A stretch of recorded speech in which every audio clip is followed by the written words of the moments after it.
हर खबर पर आपकी नजर बेताब समाचार। मकसद है, क्या कहना चाहते हैं? देखिए, पहले तो मैं आप सबके माध्यम से पूरे देश की जनता को बधाई देता हूं कि जिन्होंने भारतीय जनता पार्टी और एनडीए को इतना बम्पर वोट देके तीसरी बार देश के यशस्वी प्रधानमंत्री नरेंद्र भाई मोदी जी को बनाया। मैं आज आपको बुलाने का एक विषय था कि कल हमारी पूर्व सांसद जी ने एक प्रेस की है और उन्होंने प्रेस में एक आरोप लगाया है कि मुझे चुनाव संगीत सोम ने हरवाया। मैं भारतीय जनता पार्टी का समर्पित कार्यकर्ता हूं। मैं भारतीय जनता पार्टी का वो कार्यकर्ता हूं कि जब उत्तर प्रदेश की सरकार ने आतंक मचाया हुआ था, समाजवादी पार्टी की सरकार ने, तब भी अपने उत्तर प्रदेश की जनता की बात हर फोरम पर उठाई। मेरे लोगों पर अखिलेश सरकार ने गोली चलवाई, मेरे लोगों ने गोली खाई, मेरे परिवार पे मुकदमे हुए, मुझ पे खुद आतंकवाद तक के मुकदमे अखिलेश सरकार ने लगाए। मुझे जेल में रखा गया, 700-800 किलोमीटर दूर मुझे जेल में ले जाया गया और उस जेल को खाली करा दिया गया जिससे मेरा मनोबल टूटे। मैं भारतीय जनता पार्टी का बिल्कुल समर्पित कार्यकर्ता हूं। चुनाव हराने और जिताने का विषय किसी के दिमाग में आता हो तो वो गलत है। चूंकि मैं भारतीय जनता पार्टी के लिए काम करता हूं, किसी कैंडिडेट के लिए काम नहीं करता, मैं कमल के फूल के लिए काम करता हूं। मेरी पार्टी ने मुझे जिम्मेदारी दी गई थी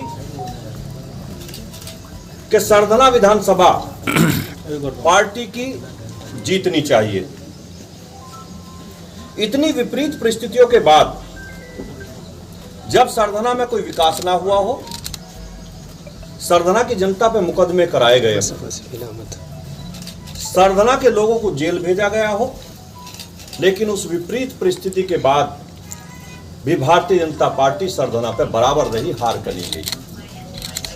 हारने का कारण माननीय मंत्री जी को खुद देखना चाहिए कि वो बुढ़ाना जैसी विधानसभा में क्यों हारे, वो चरथावल जैसी विधानसभा में क्यों हारे।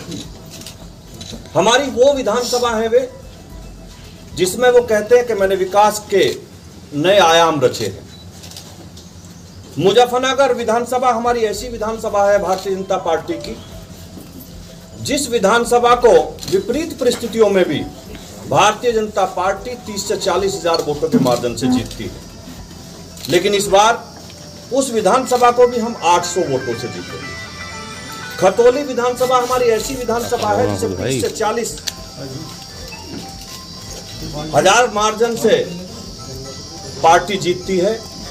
हम उसे भी शायद 2000 वोटों से जीते।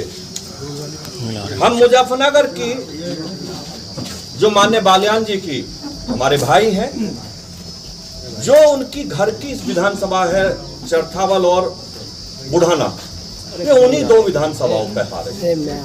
तो उन्हें चिंतन मनन ये करना चाहिए कि आखिर मैं घर की विधानसभाओं पे क्यों हारा। पार्टी के अगर वो समर्पित कार्यकर्ता है तो हम कार्यकर्ताओं का एक फोरम होता है। अगर किसी ने कोई गलती करी है, किसी की कोई शिकायत हमें एक दूसरे से है, तो हम अपनी पार्टी फोरम पे बात रखते हैं।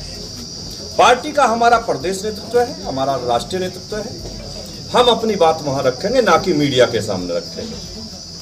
मुझे तो मीडिया के सामने इस बात के लिए आना पड़ा क्योंकि मुझ पर नाम लेकर आरोप लगाया गया। मैं भारतीय जनता पार्टी के अपने नेतृत्व से यही कहूंगा कि इस सारे विषय की जांच होनी चाहिए। मैं भी 2022 में चुनाव हारा था।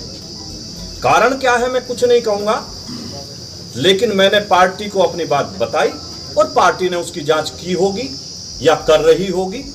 मैंने कभी भी मीडिया के सामने हार का ठीकरा किसी के सिर पर नहीं फोड़ा आके। मैं संजीव बालियान जी को भी यही सलाह देना चाहता हूं कि पार्टी के कार्यकर्ता के तरीके से आप अपनी बात रखिए, पार्टी फोरम पर रखिए, मीडिया के सामने मत रखिए, क्योंकि हम घर की लड़ाई बाहर नहीं ले जा सकते। और मैं विपरीत परिस्थिति हूं, मेरी पर्सनल नाराजगी होने के बावजूद मैंने संजीव बालियान जी को सरगना पे चुनाव नहीं हारने दिया। मैंने इतनी मेहनत करी, कार्यकर्ता लगने के लिए तैयार नहीं थे। चुनाव के दिन आपकी जानकारी के लिए मैं बता दूं, जो हमारी पार्टी के बस्ते गए वो भाजपा के बूथ अध्यक्ष से लेकर सपा के बूथ अध्यक्षों को दिए गए। लेकिन उस परिस्थिति में भी हम लोगों ने भारतीय जनता पार्टी को चुनाव जिताया। हर गांव में कोशिश करी कि चुनाव जीता जाए। भारतीय जनता पार्टी का कार्यकर्ता ही चुनाव जिताएगा, ना कि समाजवादी पार्टी का कार्यकर्ता चुनाव जिताएगा। मैं आज आप लोगों के बीच में यही कहने के लिए आया था कि मैं भारतीय जनता पार्टी का समर्थित समर्पित दोनों तरीके का कार्यकर्ता हूं। मैं अपनी पार्टी के लिए दिन रात जी जान से मेहनत करता हूं और वो हमेशा करता हूं। हार जो है भीतरघात की वजह से हुई और विभीषण बताया जा रहा है कि पार्टी के अंदर विभीषण मौजूद है। वो विभीषण किसे कह रहे हैं? अब ये तो आपको संजीव बालियान जी से पूछना पड़ेगा कि वो विभीषण किसे कह रहे हैं। शिखंडी जैसे शब्दों का प्रयोग रहा है, कितना जायज मानते हैं? मेरे माँ बाप ने मुझे ऐसे संस्कार नहीं दिए कि मैं किसी के खिलाफ इस तरीके के अनर्गल बात करूं, किसी को शिखंडी कहूं, किसी को विभीषण कहूं।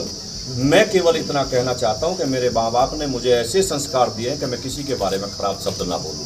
बालियान कह रहा है मेरा पानी उतरते देख किनारे पर अपना घर मत बना लेना, तो लौट कर फिर आऊंगा, क्या कहेंगे? ये तो उन्हीं से पूछिए कि वो क्या कहना चाहते हैं। लेकिन पत्थर पे सिर पटक के कुछ नहीं होता, पत्थर पे सिर पटक के कुछ नहीं होता। समंदर को वापस आना नहीं आना वो उसे पता होगा।